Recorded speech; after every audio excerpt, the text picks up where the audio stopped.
Recently, Ancestry released a new AI storytelling feature leveraging the data you've gathered in your family tree. The promise: transforming a single static historical record into a narrative audio story, weaving details from the record with other historical context to create an immersive and more personal connection to the past. That sounds exciting and potentially depressing. If that's amazing, I wouldn't need to make videos on this channel. So let's cut through the marketing spiel and ask, does it actually create a meaningful connection to an ancestor? Join me as I demonstrate the tool and offer a fair review of it from a storyteller's perspective. Welcome to Write Your Family History. I'm Devon Noel Lee, and on my shelves are books that document my history, my personal and my ancestral history. And I like to help you write non-boring family histories. So if that's your jam, let's get into the AI writing tool from Ancestry. So the first thing you have to do in order to access this AI writing tool is to navigate to a person on your tree. This is William James Townsend, because of course it is here on this channel. We're going to click View, and then notice there is the Listen and Explore option here on the source page view. Click on Listen and Explore and let Ancestry run for a while. And a while. Now that took several minutes to process because there's a number of things that Ancestry is doing. The first thing it's doing, it is writing a story that incorporates William appearing in the 1860s census. It also creates an audio story, but this audio story is not the same story up here. It's different. If you want to explore the transcript to see what text is different, click on these three dots, click transcript, and then you can read the transcript. Keep scrolling down, and there are some cool features. You can click on boarding and labor networks, because at this time, William was boarding in the household of Robert Hendren, and he was a laborer. He's not with his family members. So we can click on boarding and labor networks. Ancestry will then, in their chat, it takes a few moments, sometimes longer, depending on your connection or how busy the site is that day. It will give you some insights into the topics it suggests you explore, giving you an additional historical context for your ancestor at the time the source was created. So notice it says, where many young men lived and worked outside their immediate birth families. Madison is supported by agricultural pursuits and local small businesses relying heavily on seasonal and hired help. Canal Winchester, there's a post office, is noted in the census, served as a crucial hub connecting scattered community through mail and commerce. So you can get some additional historical insight, but what I really, really like is that there is often a footnote. Now, this one just links back to this actual source, but depending on the topic, sometimes it will give you links to additional information so that you can then research further. I'm not going to spend the time tracking down which one has those bonus content links, but look for them. I have seen several, and that's really nice to get you started, and then you can dive deeper if that topic interests you. We also have Ohio on the eve of war, Canal Winchester as a postal route, a lot of places to find historical context. Because on this channel, I talk about adding historical context to your stories to help anchor your ancestor in a time and place. Sometimes you don't know enough about that historical context, and Ancestry does its best to help you overcome that initial hurdle. I promise that once you start getting a few sources, it will trigger other ideas, and then you can enrich your story in that way. So I do like that Ancestry has this feature with the AI storytelling to get that started. Now I've scrolled up to the audio clip. This is probably the part that takes the longest when AI is generating it. This record opens a window into another time and another life. We meet your second great-grandfather, William Townsend, on a summer day in 1860 in Madison Township, Franklin County, Ohio. He is 18 years old, listed as white, born in Ohio, and working as a laborer. His post office is Canal Winchester, a small but growing canal town linking farms to markets across the state. On the census page, William appears not in a Townsend household, but in the home of Robert and Ellen Hendren. At first glance, this feels powerful. The static census page becomes a narrated moment in time with little effort on your part. It contextualizes the record historically. It doesn't speculate and invent things. It also uses second person language to make it more personal. Your grandfather, your great great grandfather, and it explains why the record matters. So it lowers the barrier to you starting to write your family history. And so if you've struggled to write, you would be thinking, oh, I don't know how to turn that into a story. AI by Ancestry is a potential offer to overcome that hurdle. But if you haven't read my book, A Recipe for Writing Family History, or watched other videos on this channel, which I'll link into the description box, this seems like a godsend, right? And even during Roots Tech, Krista Cowan was talking about this feature and was saying how much her nieces and some of her family members really enjoyed it. But she also said that her brother said, that's interesting. I'm going to venture a guess. I don't know Krista's brother, but I do know my teenage son, and I do know my cousins and my extended family members who aren't as into genealogy and family history as I am. Ancestry's AI storytelling tools are not problematic because it's an easy click and tell a story. It struggles because of the storytelling approach and the proposed purpose of this tool, creating an immersive and more personal connection to the past. AI stories from Ancestry are record-centric, not event-centric. Let's take a look at what I mean. Let's start with the first paragraph really, or let's start with the second paragraph. The record opens a window. Record-centric, not source-centric. Sure, we have a summer day, an enumerating walking down the street. Nobody really cares about the enumerator. They care about William. The census tells us. The post office is noted. This small line in 1860. All of these are record-centric statements. The census doesn't say how William is connected to Robert Hendren, his wife and 2 children, and that's okay. It's okay to have a story that says he's living with strangers, basically. This record-centric approach is by design.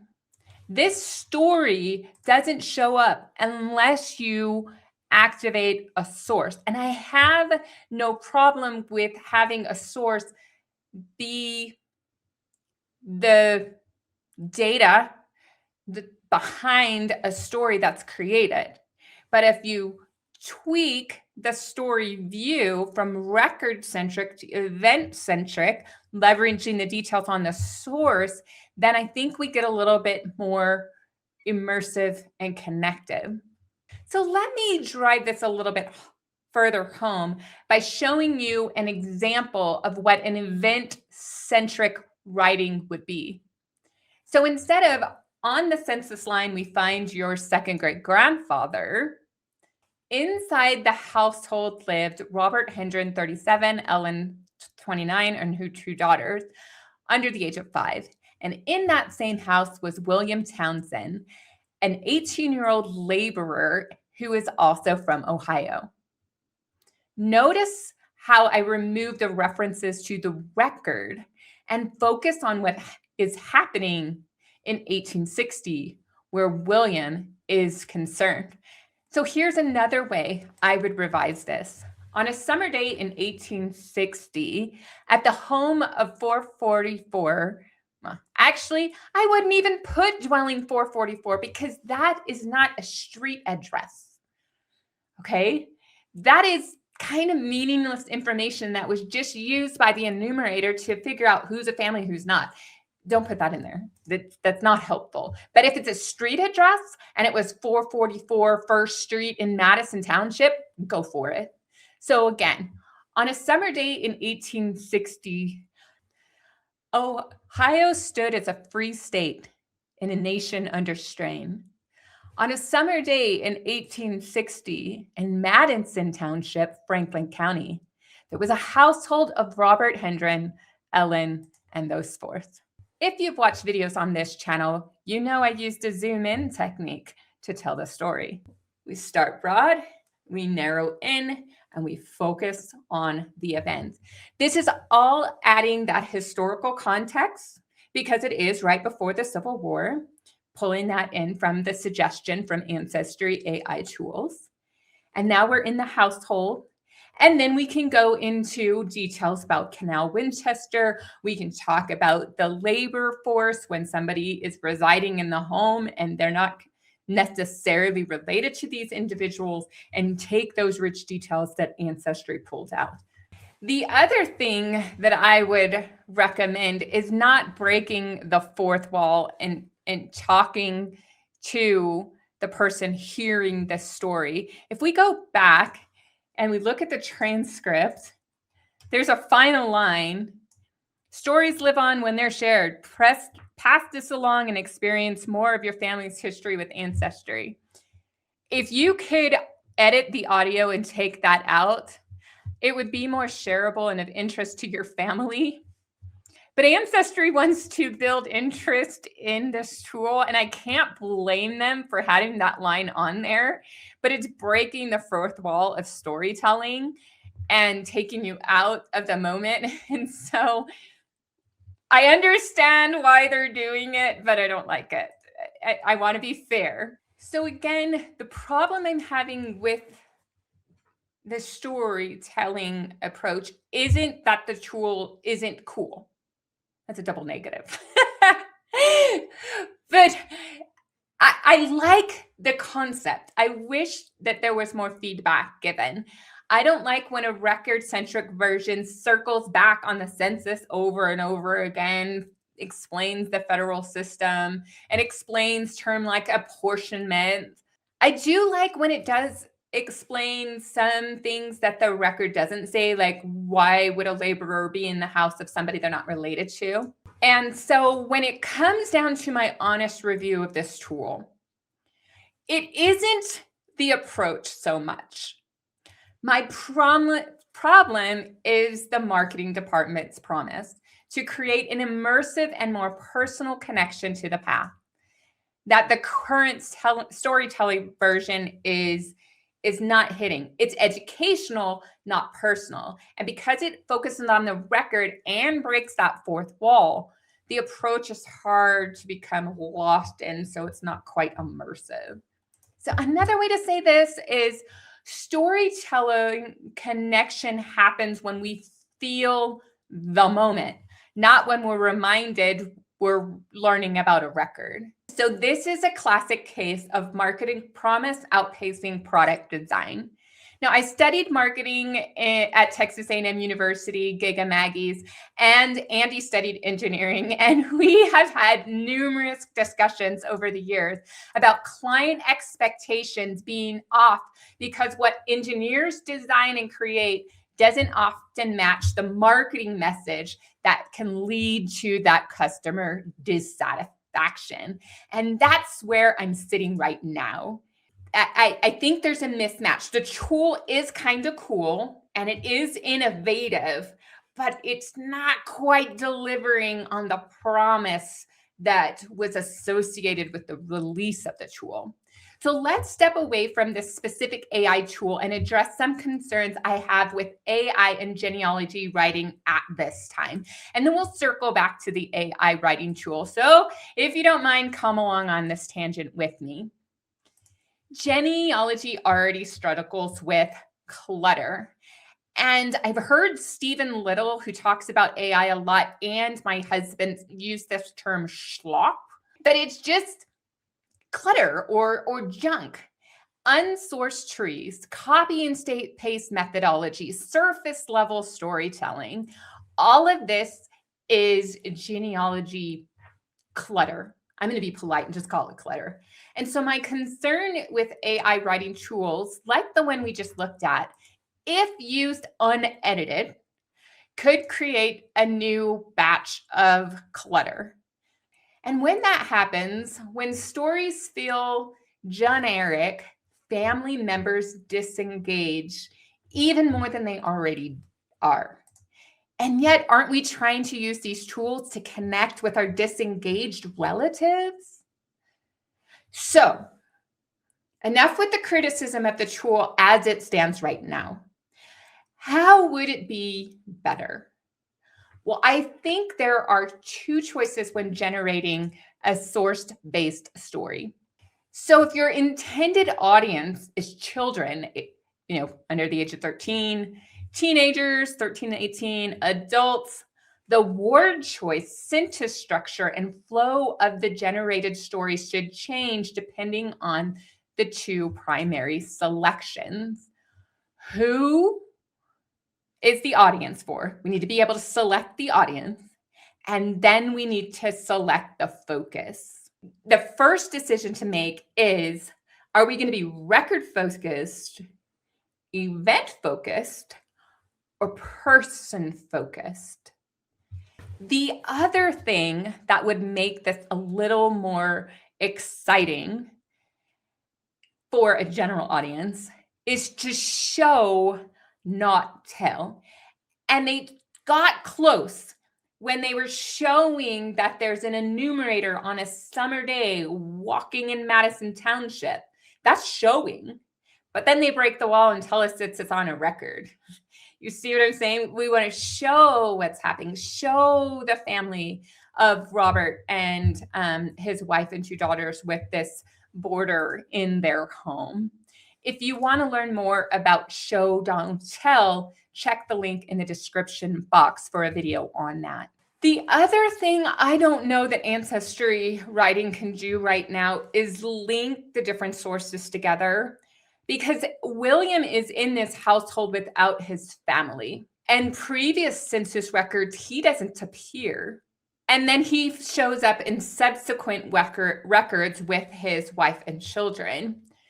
And so linking those stories together and then leveraging what you learn with the other sources would be beneficial, but that might take too much resources.